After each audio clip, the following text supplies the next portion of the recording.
Hey traders, I just want to review my trades, my trade for today. So I traded the ES. So I'm going to break it down over a higher time frame kind of idea. And I got shook out of the trade. I kind of want to go over why I did that, and then I want to show you the journal where I put my journal entry. And if you want to take a look, I created this journal for traders where they can just pay like a one-time fee and they get a lifetime access to an online journal. So I'll show you that. So first of all, if I zoom out to the 1 hour,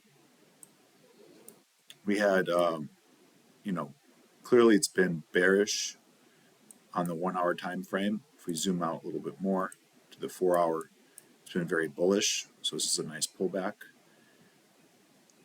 So overall, we're bullish and looking for longs.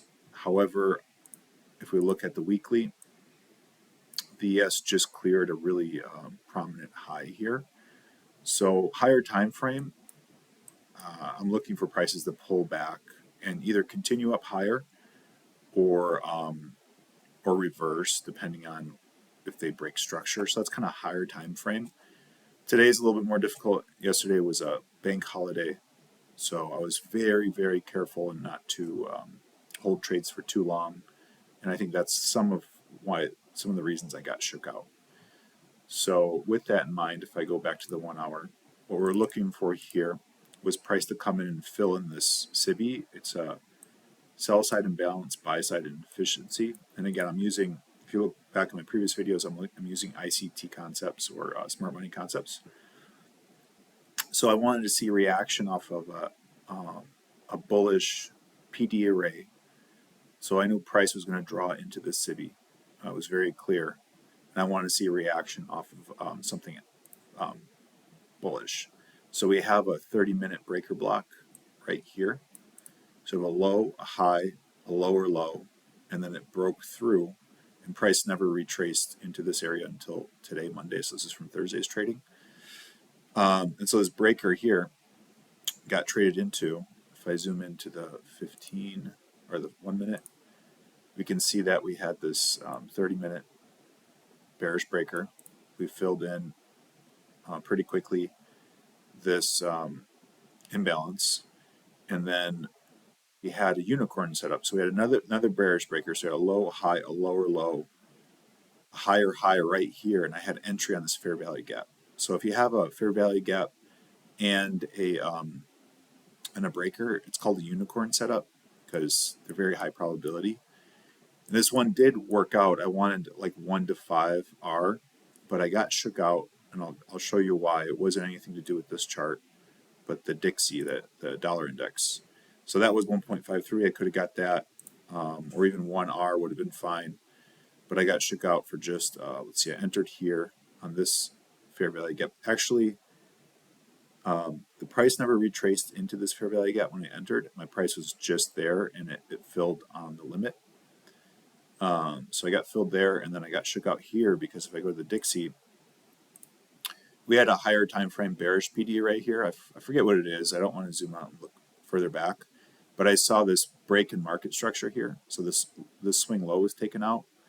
And then right about here is where I entered, and I saw that this price could continue down, which eventually it did. But I got shook out because price came up here and cleared out these highs, and I thought maybe it could go higher. So at that point, I bailed. I didn't want to hold. Another reason I bailed, kind of related to my account, was I just had a withdraw of $2,000 from Apex Trader Funding, and I have a very small balance in this account, and I just want to trade it very cautiously. So I've learned that with the funded accounts, it's better just to pay yourself regularly with the withdrawals than to kind of go for a massive trade windfall and take out massive profits.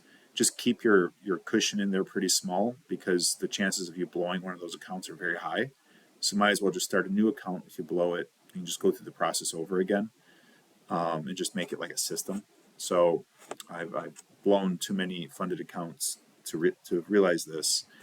But yeah, going to the trading software or the journaling software, I'll leave a link in the description if you want to check it out. It's a one-time trading journal because you pay one time and you get an online database to and journal to put your trades in. And I never can see the trades. You own all the data. Nobody can see the data but you, and it's online. So it's a great system. You can add trades here. So I already added my trade for today. If I go to the trade log, this was a win today for just $72 after commissions. So if I look at this guy,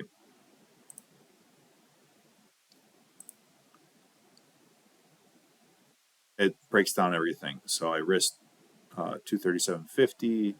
I made 72, 0.3 R. My tag was I got shook out. I closed 1.5 points. It only lasted 4 minutes. So all that stuff. I put my charts in here to journal them, and you can scroll through and look at them. So everything we talked about. I also you can make comments to yourself. And my notes were that price was drawn into the 1 hour SIBI. I was looking for a reaction of the 30-minute breaker block. I wanted to see Dixie confirm, a market structure shift, a breaker, a fair value gap. All those things happened, and I just got shook out because Dixie went higher. So that's my trade for today.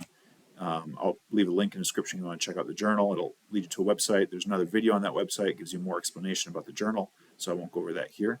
But thank you, and see you on the next trade.